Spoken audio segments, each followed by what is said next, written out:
নমস্কাৰ ষ্টুডিঅ'ত মই মনোজ হাজৰিকা আপোনালোকে চাই আছে আজিৰ খবৰ অপ্ৰাদেশিক আৰু ড্ৰপ আউট শিক্ষকসকলৰ মাজত আৰম্ভ হৈছে চৰম উৎকণ্ঠা কিন্তু কিহৰ বাবে শিক্ষকসকলৰ মাজত আৰম্ভ হৈছে অধিক উৎকণ্ঠা আজি আমি এই কথা আলোচনা কৰাৰ আগতে 1 আগষ্ট শনিবাৰে শিক্ষামন্ত্ৰী ডক্টৰ হিমন্ত বিশ্ব শৰ্মাৰ সংবাদমেলৰ কিয়ৰ অংশ চাই লৈ আহক সংবাদমেলত কি ঘোষণা কৰিছিল ডক্টৰ শৰ্মাই ৰাজ্য চৰকাৰে বিদ্যালয় প্ৰাদেশিকৰণৰ ক্ষেত্ৰত এক গুৰুত্বপূৰ্ণ ভূমিকা পালন কৰি আহিছিল আৰু আজি আমি 15 আগষ্টৰ ভিতৰত অসমৰ কেবাখনো নতুন school college left over teacher এইসকলক আমি প্ৰাদেশিকৰণ কৰিব খুজিছোঁ কিন্তু 15 আগষ্টৰ আগতে আমি খালি প্ৰথম লিষ্টখন ঘোষণা কৰিম আৰু বহুতত ফিজিক্যাল ইনস্পেকশনৰ প্ৰয়োজনীয়তা আছে গতিকে এন্টায়াৰ প্ৰসেসটো কমপ্লিট কৰোতে আমাক অক্টোবৰ নৱেম্বৰ মাহলৈকে লাগিব আৰু জানুৱাৰীৰ 1 তাৰিখৰ পৰাহে এই প্ৰাদেশিকৰণ কাৰ্যকৰী হ'ব আমি প্ৰথম অৱস্থাত যিখিনি স্কুল কলেজ ৰেডি কৰি লৈছো তাৰ এটা মই সম্যক ধাৰণা দিব খুজিছো ফাৰ্স্ট লিষ্ট আমাৰ ৱেবসাইটত 15 আগষ্টত ওলাব 15 আগষ্টত আমাৰ প্ৰথমখন তালিকা ওলাব যিখিনি প্ৰাদেশিকৰণ বিত্ত বিভাগে 15 আগষ্টৰ ভিতৰত অনুমোদন দিব গভৰ্ণমেণ্ট নটিফিকেশনো ওলাব কিন্তু কাৰ্যকৰী হ'ব 1 জানুৱাৰীৰ পৰা কাৰণ নহলে আকৌ বহুতে বেয়া পাব কাৰণ বহুতখিনি স্কুল আমি কৰিব পৰা নাই বিশেষকৈ প্ৰাথমিক পৰ্যায়ত আমি হাতে দিব পৰা নাই কাৰণ ফিজিক্যাল ইনস্পেকশন লাগে আৰু কৰোনাৰ কাৰণে ফিজিক্যাল ইনস্পেকশন সম্ভৱ হোৱা নাই শ্ৰেণী আৰম্ভ নহলে ফিজিক্যাল ইনস্পেকশন নহয় গৈ তথাপিতো আমি সকলোবোৰক মিলাই 1 জানুৱাৰীৰ পৰা এফেক্টিভ হ'ব কাৰোবাৰ হয়তো নাম আগত ওলাব কাৰোবাৰ নাম পিছত ওলাব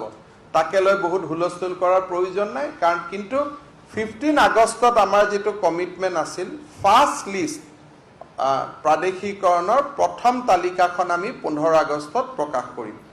ইয়াতে আমি নতুন আমি 197 খন হাই স্কুল প্ৰাদেশিকৰণ কৰিম 15 আগষ্টৰ ভিতৰত 197 হাই স্কুল 9 খন হায়াৰ সেকেন্ডাৰী স্কুল আৰু 149 আমি জুনিয়ৰ কলেজ বা আজিৰ সিনিয়ৰ সেকেন্ডাৰী স্কুল সৰ্বমুঠ 355 নতুন বিদ্যালয় under director of secondary education আমি প্ৰাদেশিকৰণৰ অধিসূচনা 15 আগষ্টৰ ভিতৰত ওলাব কিন্তু এফেক্টিভ হ'ব ফ্ৰম 1 জানুৱাৰী 2020 কাৰণ পিছত নহলে নেক্সট ব্যাচ বিলাকে ক'ব এওঁলোকে আগত পালে সেইকাৰণে সকলো এটা ডেটৰ পৰাই হ'ব ইয়াৰ ভিতৰত যোৱাবাৰ প্ৰাদেশিকৰণৰ আউটাৰ পৰা বাহিৰত থকা 414 জন শিক্ষক নতুনকৈ প্ৰাদেশিকিত হ'ব আৰু ঠিক সেই ধৰণে জুনিয়ৰ কলেজৰো এডিশনাল টিচাৰ 97 গৰাকী প্ৰাদেশিকিত হ'ব অৰ্থাৎ 3359 টোটেল মাধ্যমিক শিক্ষাত শিক্ষক শিক্ষয়িত্ৰী প্ৰাদেশিকৰণ হ'ব বাই 15 আগষ্ট 3359 3359 আৰু ইনষ্টিটিউশন ওয়াইজ 355 নতুনকৈ 30 আগতে প্ৰাদেশিকৰণৰ সময়ত বাদ পৰা আৰু বৰ্তমান পৰৱৰ্তী সময়ত কোৱালিফিকেশন অৰ্জন কৰা 690 কলেজৰ শিক্ষক প্ৰাদেশিকিত হ'ব 15 আগষ্টত 690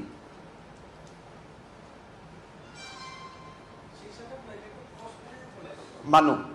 এইটো হল আগৰ লেফট ওভাৰ তেওঁলোকে সেই সময়ত ডিগ্ৰী নাছিলে পৰৱৰ্তী সময়ত বিভিন্ন ডিগ্ৰী আদি ললে আৰু নতুনকৈ এইটো হল মানুহ নহয় এতিয়া মই কৈছো ইনষ্টিটিউশন 690 মানুহ ব্যক্তি পুৰণা কলেজৰ অলৰেডি প্ৰাদেশিকিত হৈ থকা আৰু এইবাৰ আমি নতুনকৈ প্ৰাদেশিকিত কৰিব গৈ আছো 30 খন কলেজ এটো 30 is a new college আৰু ইয়াত আহিব 241 টোটেল টিচাৰ আৰু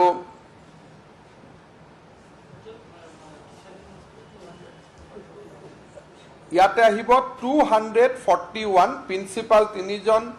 টিউটৰ 7জন 10জন এছ'চিয়েট প্ৰফেচাৰ 100 জন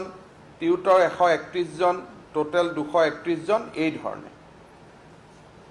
শিক্ষামন্ত্ৰীৰ এই ঘোষণাই বহুতৰ বাবে ভাল খবৰ লৈ আহিলেও আন বহুতো শিক্ষকৰ বাবে চৰম উৎকণ্ঠা আৰু অন্ধকাৰ কঢ়িয়াই আনিছে সংবাদমেলযোগে ডক্টৰ হিমন্ত বিশ্ব শৰ্মাৰ এই ঘোষণাৰ পিছতে পুনৰ শিক্ষকৰ পদ প্ৰাদেশিকৰণ বিষয়টোৱে পদ প্ৰত্যাশী বিদ্যায়তনিক সমাজ ৰাইজ তথা বিভিন্ন দল সংগঠনৰ মাজত চৰ্চালৈ আহে মন্ত্ৰী শৰ্মাৰ সংবাদমেলত কোৱা মতে অহা 15 আগষ্টত প্ৰথম তালিকা প্ৰকাশ পাব আৰু পৰৱৰ্তীভাৱে অক্টোবৰ মাহত ইয়াৰ দ্বিতীয়খন তালিকা প্ৰকাশ পাব মন্ত্ৰী ডক্টৰ হিমন্ত বিশ্ব শৰ্মাই ঘোষণা কৰা অনুসৰি 197খন হাইস্কুল 9খন হায়াৰ ছেকেণ্ডাৰী 149খন জুনিয়ৰ কলেজ লগতে 30খন ডিগ্ৰী কলেজৰ প্ৰথম পৰ্যায়ত প্ৰাদেশিকৰণ কৰা হ'ব তদুপৰি ইতিমধ্যে প্ৰাদেশিকৰণ কৰা হোৱা স্কুল কলেজসমূহৰ ড্ৰপ আউট যেনে হাইস্কুল আৰু হায়াৰ ছেকেণ্ডাৰীত 414 জন জুনিয়ৰ কলেজত 97 জন আৰু ডিগ্ৰী কলেজত 690 জন শিক্ষকক সামৰি মুঠ 4290 জন শিক্ষকৰ পদ প্ৰাদেশিকৰণ কৰা হ'ব আনহাতে বৰ্তমান পৰিস্থিতিত ফিল্ড ভেৰিফিকেশ্যন সম্ভৱপৰ নোহোৱা হেতুকে এলপি আৰু এমই স্কুলসমূহৰ নিযুক্তি অহা অক্টোবৰ মাহত অৰ্থাৎ দ্বিতীয় পৰ্যায়ৰ তালিকাত তেওঁলোকৰ তালিকা প্ৰকাশ হ'ব এতিয়া মন্ত্ৰী ডক্টৰ হিমন্ত বিশ্ব শৰ্মাৰ ঘোষণাৰ বিপৰীতে অপ্ৰাদেশিকতা আৰু ড্ৰপ আউট শিক্ষকসকলৰ মাজত আৰম্ভ হৈছে চৰম উৎকণ্ঠা এই সন্দৰ্ভত সদৌ অসম প্ৰাথমিক শিক্ষক সন্থাৰ সাধাৰণ সম্পাদক নিৰ্মল কুমাৰ গোৱালাই ব্যক্ত কৰিছে নিজৰ প্ৰতিক্ৰিয়া শিক্ষানীতি 2020 সদৌ অসম প্ৰাথমিক শিক্ষক সন্থাই ৰাষ্ট্ৰীয় শিক্ষানীতি 2020ক আমি আদৰণি জনাইছোঁ এই ক্ষেত্ৰত দেখা গৈছে যে সুদীৰ্ঘ 3টা দশকৰ পিছত শিক্ষাৰ জগতলৈ এক নতুন পৰিৱৰ্তন আহিছে আৰু বিশেষকৈ এই ৰাষ্ট্ৰীয় শিক্ষানীতিৰ ওপৰত আমাৰ বিশেষ ক'বলগীয়া নাই যদিও আমি ৰাজ্য চৰকাৰক কেইটামান কথা আমাৰ ক'বলগীয়া আছে যিহেতু ৰাষ্ট্ৰীয় শিক্ষানীতিৰ আধাৰত বৰ্তমান প্ৰাথমিক বিদ্যালয়ত 8টাকৈ শ্ৰেণী অন্তৰ্ভুক্ত হ'ব আৰু বৰ্তমান যি প্ৰাক বিদ্যালয় হিচাপে ক শ্ৰেণী আছিলে আৰু 5টাকৈ অতিৰিক্ত শ্ৰেণী আছিলে মুঠ 6টাকৈ শ্ৰেণী আছিল আৰু বৰ্তমান ৰাষ্ট্ৰীয় শিক্ষানীতিৰ আধাৰত 8টাকৈ শ্ৰেণী অন্তৰ্ভুক্ত হ'ব আৰু প্ৰথম প্ৰাক বিদ্যালয়ত আমাৰ 3টা শ্ৰেণী অন্তৰ্ভুক্ত হ'ব ইয়াত নাৰ্চাৰী লোৱাৰ কেজি আৰু আপাৰ কেজি আৰু ইয়াৰ উপৰি আমাৰ আৰু 5টাকৈ শ্ৰেণী প্ৰাক বিদ্যালয়ত থাকিব গতিকে মুঠ 8টাকৈ শ্ৰেণী অন্তৰ্ভুক্ত হৈছে এই ক্ষেত্ৰত আমি ৰাজ্য চৰকাৰক অনুৰোধ কৰিব বিচাৰোঁ যে যিহেতু বৰ্তমান প্ৰাক বিদ্যালয় স্তৰত ক শ্ৰেণী অন্তৰ্ভুক্ত হৈ আছিল আৰু ক শ্ৰেণীৰ শিক্ষক নিযুক্তিৰ বাবে আমি দীৰ্ঘদিন ধৰি ৰাজ্য চৰকাৰক দাবী কৰি আহিছিলোঁ কিন্তু ৰাজ্য চৰকাৰে এই ক্ষেত্ৰত কোনো ধৰণৰ পদক্ষেপ লোৱা নাছিল আৰু বৰ্তমান যিহেতু প্ৰাক বিদ্যালয় স্তৰত 3টাকৈ শ্ৰেণী অন্তৰ্ভুক্ত হ'ব গতিকে আমি ৰাজ্য চৰকাৰলৈ অনুৰোধ কৰিছোঁ যে ৰাষ্ট্ৰীয় শিক্ষানীতি প্ৰয়োগ কৰাৰ আগমুহূৰ্তত যাতে এই প্ৰাক বিদ্যালয়ৰ শ্ৰেণীসমূহৰ বাবে যথোপযুক্ত শিক্ষক নিযুক্তি ব্যৱস্থা কৰে আৰু আমি এটা কথা ক'বলৈ বেয়া লাগে যে অসমত বৰ্তমান প্ৰাথমিক বিদ্যালয়সমূহত 5,000ৰো অধিক বিদ্যালয় আছে যিবিলাক বিদ্যালয়ত নেকি কেৱল মাত্ৰ এজন শিক্ষক গতিকে এজনীয়া শিক্ষক থকা বিদ্যালয়সমূহত যদি 8টাকৈ শ্ৰেণী অন্তৰ্ভুক্ত হ'বলগীয়া হয় তেতিয়াহ'লে যথেষ্ট অসুবিধাৰ সন্মুখীন হ'ব লাগিব গতিকে আমি চৰকাৰক অনুৰোধ কৰিম যে এজনীয়া শিক্ষক থকা বিদ্যালয়সমূহত শীঘ্ৰে শিক্ষক নিযুক্তি দিয়াৰ এটা ব্যৱস্থা হাতত ল'ব লাগে আৰু দ্বিতীয়তে আৰু এটা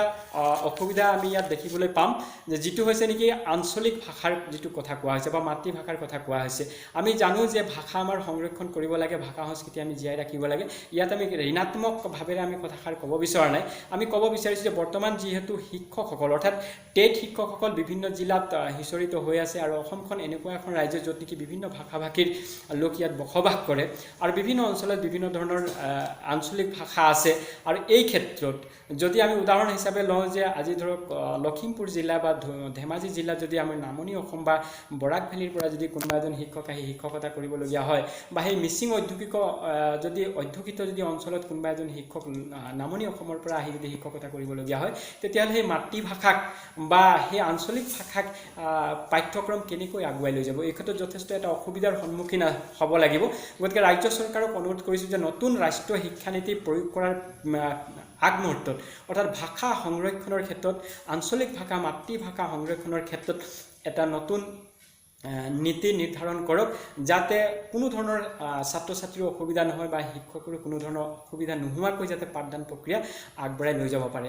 এই মুহূৰ্তত বিশেষকৈ ডিগ্ৰী কলেজৰ ক্ষেত্ৰত কোনো এটা বিষয়ত চূড়ান্ত বৰ্ষত নিম্নতম 15জন ছাত্ৰ ছাত্ৰীয়ে পৰীক্ষাত অৱতীৰ্ণ হ'ব লাগিব বুলি যি নতুন নিয়ম সন্নিৱিষ্ট কৰা হৈছে, তেনে ক্ষেত্ৰত কলা শাখাত অৰ্থবিজ্ঞান, বুৰঞ্জী, হিন্দী, সংস্কৃত আদি বিষয়ত আৰু বিজ্ঞান শাখাত গণিত, ৰাসায়ন বিজ্ঞান আদি বিষয়সমূহৰ শিক্ষকসকলে চৰম অনিশ্চয়তাত দিন পাৰ কৰিছে, কিয়নো পূৰ্বৰে পৰা এই বিষয়সমূহত ছাত্ৰ ছাত্ৰীৰ সংখ্যা অতিকে কম। বিশেষকৈ ক'ব পাৰি, কলা শাখাত অৰ্থবিজ্ঞান বিষয়ত গণিতৰ এক বৃহৎ অংশ পঢ়িব লগা হোৱাৰ বাবে কলা শাখাৰ ছাত্ৰ ছাত্ৰীয়ে এই বিষয়টো পঢ়িবলৈ অনীহা প্ৰকাশ কৰে। গতিকে গোটেই কথাখিনি সামৰি ক'ব পাৰি যে যদিও ডক্টৰ শৰ্মাৰ ঘোষণাই বহুতৰ বাবে ভাল ফলাফল কঢ়িয়াই লৈ আহিছে, তেনেদৰে ইয়াৰ বিপৰীতে আন বহুতো শিক্ষকৰ বাবে চৰম উৎকণ্ঠা আৰু অন্ধকাৰ কঢ়িয়াই আনিছে। গতিকে এই শিক্ষকসমূহৰ এতিয়া এটাই মিনতি যেন শিক্ষামন্ত্ৰীয়ে তেওঁলোকৰ সমস্যাটো বুজি পায় আৰু কাৰ্যকৰী ব্যৱস্থা গ্ৰহণ কৰে। আমি পৰৱৰ্তী প্ৰতিবেদনত এই সন্দৰ্ভত আৰু অধিক তথ্য প্ৰকাশ কৰিম। আপোনালোকে চাই থাকক আজিৰ খবৰ।